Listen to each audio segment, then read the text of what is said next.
பிசாச விவாகரத்து பண்ணிட்டு பேய ஒரு 5 வருஷம் கல்யாணம் பண்றான். ஐயோ அப்படின்னு பேய விவாகரத்து பண்ணிட்டு மறுபடியும் பிசாச கல்யாணம் பண்றான். தீமையை எப்படி தீமையை வச்சு ஒழிப்பீங்க? திமுகவை அதிமுக வச்சு எப்படி ஒழிப்பீங்க? அப்புறம் இந்த தீமையை எந்த தீமையை வச்சு ஒழிப்பீங்க?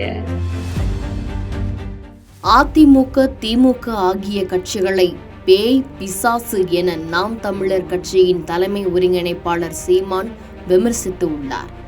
பிசாச விவாகரத்து பண்ணிட்டு பேய ஒரு 5 வருஷம் கல்யாணம் பண்றான். ஐயோ அப்படின்னு பேய விவாகரத்து பண்ணிட்டு மறுபடியும் பிசாச கல்யாணம் பண்றான்.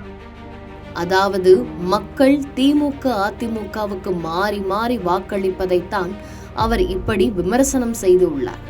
கூட்டணி வைத்தால் என்னென்ன நிகழும் என்பதையும் அவர் தெரிவித்துள்ளார். மதுரையில் சீமான் செய்தியாளர்களை சந்தித்தார்.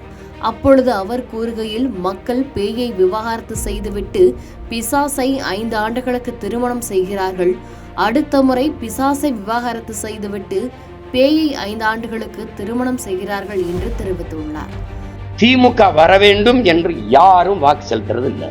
அதிமுக வர வேண்டும் என்று யாரும் வாக்கு செலுத்துறது இல்லை.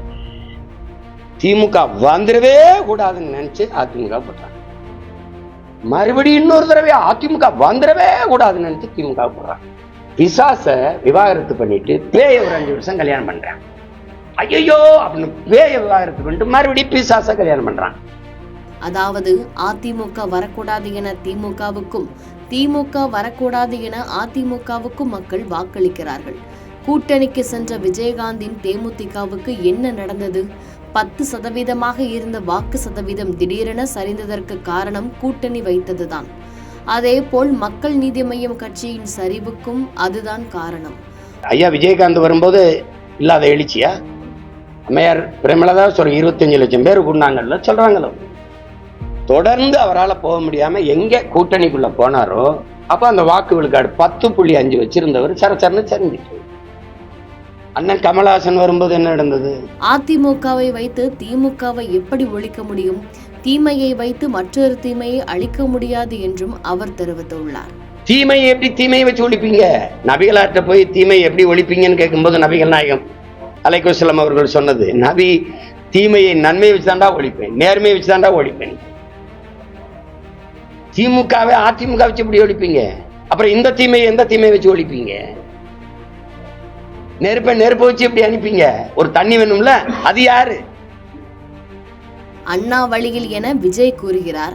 அண்ணா வழியில் தான் 60 ஆண்டுகளாக திமுக பயணிக்கிறது. அண்ணா வழியில் அல்லாமல் வேறு எந்த வழியில் திமுக அதிமுக பயணிக்கிறது? அரசியலுக்கு வந்துள்ள விஜய் என்ன மாறுபட்ட கொள்கையை வைத்துள்ளார்? விஜயகாந்த் அரசியலுக்கு வந்தபோது ஏற்படாத எழுச்சியா தற்பொழுது வந்துவிட போகிறது? திருப்பி அதே பெரியார், திருப்பி அதே அண்ணா வழின்னா திமுகவை வீழ்த்தணும். அண்ணா வழியில போய் அண்ணா வழியில தான் முன்னாடி ஒருத்தர் போயிட்டு இருக்காரு 60 வருஷமா. அவருக்கு பின்னாடி போய் எப்படி வீழ்த்த முடியும்? வேற கொள்கையை வச்சு அவருக்கு முன்னாடி போனாதான் அவரோட கண்ட ஒட்டு வீழ்த்த முடியும். அண்ணா வழியில் அரசியல்னா ஐயா ஸ்டாலின் என்ன வழியில போயிட்டு இருக்காரு சொல்லுங்கப்பா.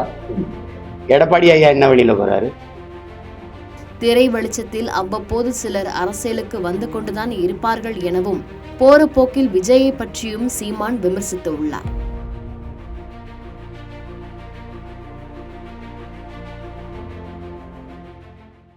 உடனுக்குடன் தெரிந்து கொள்ள கீழ்கண்ட கேபிள் மற்றும் டிடிஹெச் நெட்வொர்க்குகளில் எம்நாடு செய்தி தொலைக்காட்சியை காணுங்கள். பாதகம் செய்பவரை கண்டால் நாம் பயம் கொள்ளலாகாது பாப்பா. மோதி மிதித்து விடு பாப்பா, அவர் முகத்தில் உமிழ்ந்து விடு பாப்பா.